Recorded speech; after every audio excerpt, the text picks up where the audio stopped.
It's 4:30. Good afternoon, and welcome to LJ News. United Kingdom, United States, and Hong Kong buyers were more likely to surge in New South Wales, but activity from China was down to 8%. New Zealanders were also searching for New South Wales, but were more interested in Queensland. Searches from China are now in sixth place, behind Singapore.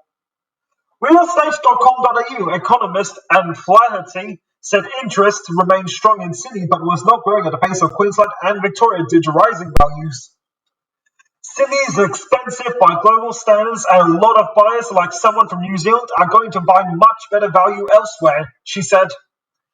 Byron Bay was the most searched place in New South Wales, driven by searches out of the United States due to it being a celebrity hotspot during the pandemic with Chris Hemsworth, Zac Efron, Damon and Melissa McCarthy. Byron Bay is your classic example of a suburb that was internationally famous from celebrities who raised its profile to a wider audience, Ms. Flaherty said. In Sydney, the most desired suburbs were all in the city's north suburbs, with Manly, Mosman, Chatswood and Epping the most searched.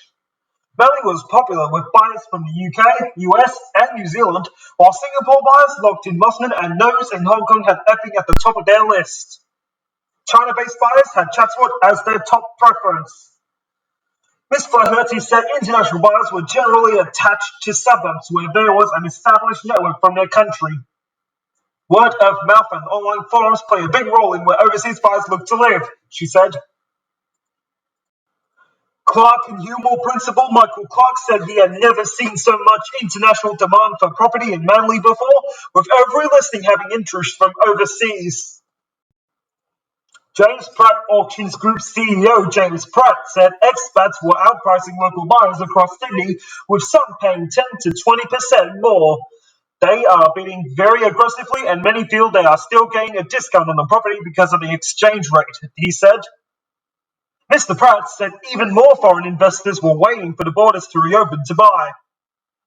Once the borders open, there will be an influx of foreign investors looking to capitalize on the demand and strong capital growth, he said.